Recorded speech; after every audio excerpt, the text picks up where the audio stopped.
Drones seem to be everywhere nowadays. Just scroll through the news and you're bound to see some interesting applications of this exciting new technology. From surveying, delivery, security, cinematography, and just plain old recreation, these robots have proved to be incredibly useful over a wide range of applications.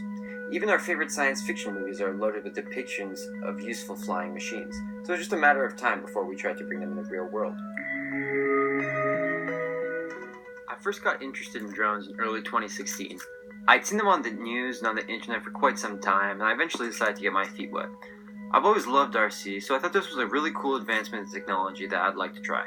The first drones I got were relatively inexpensive ones from Amazon, beginning with the Syma X5C. Straight out of the box, I was impressed by how easy it was to fly and how durable it was. I've been used to the RC helis that took a week just to learn how to fly and broke after the first impact. I almost grew tired of flying, that is until I discovered FPV. For the uninitiated, FPV is a way of flying where the camera on board the drone is equipped with a transmitter that live streams what the drone is saying to the pilot. When paired with some VR-like goggles, the experience of flying becomes transcendent. It's quite an exhilarating feeling to zip through the air like a bird, and the video quality is good enough to trick your eyes and mind into thinking that you are flying. FPV is usually done on carbon fiber mini quads, usually at 250 millimeters diagonally. However, many people have taken mini to an extreme, creating micro FPV quads that are just 20 grams and 70 millimeters across.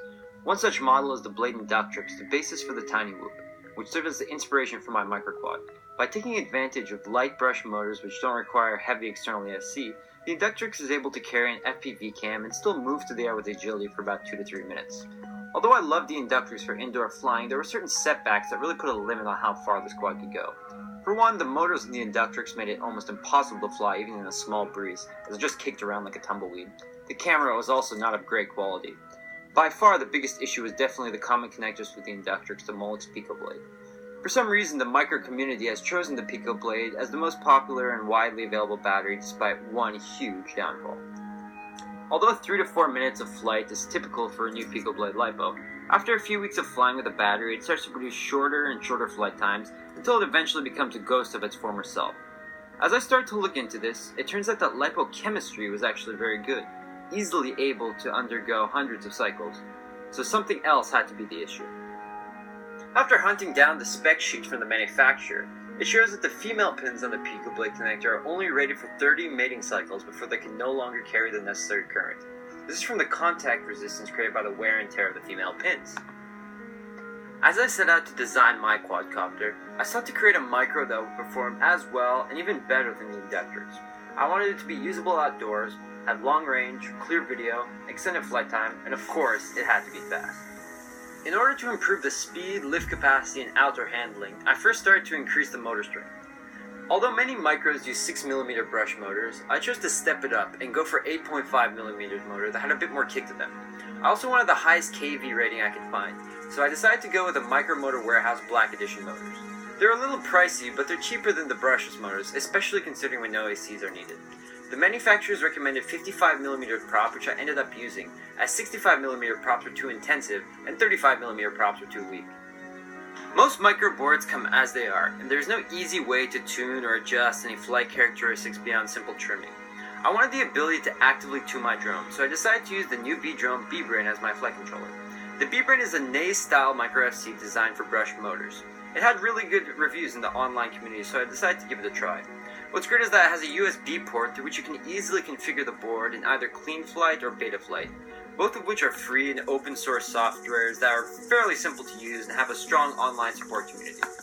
The connectors seemed to be the biggest bottleneck, so they had to go. I instead decided to use the Walkera Lozi connectors that had been rated for over 3 times the cycle of the Pico Blades.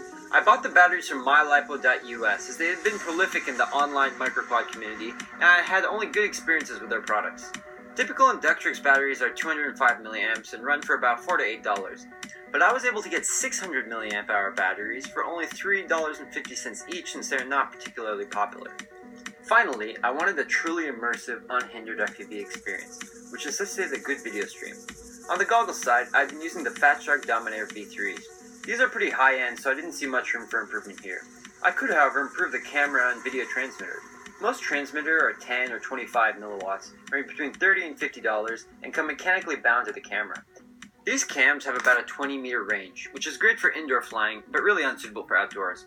Just browsing getfpv.com, I was able to find a competitively priced 200 milliwatt Cam VTX combo that really improved the video quality and range.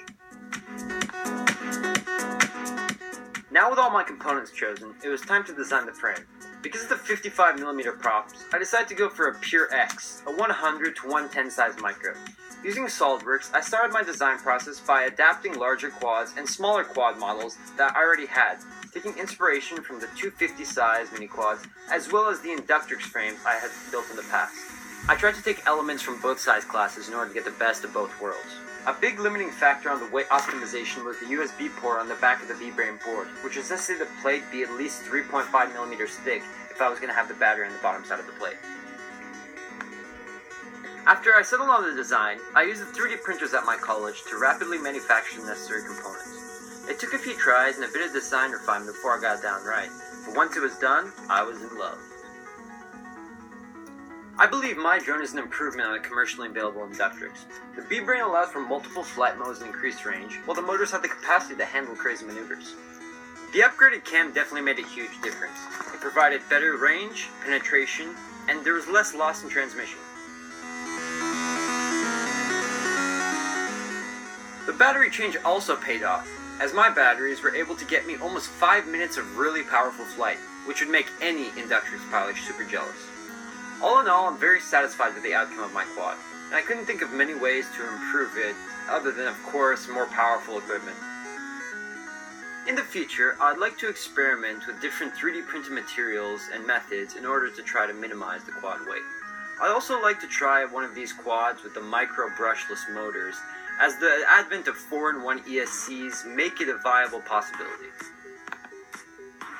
But for now, I'm very happy with my micro, as it gives me the FPV experience I've always dreamed of, and it's great knowing that it was made by my hand.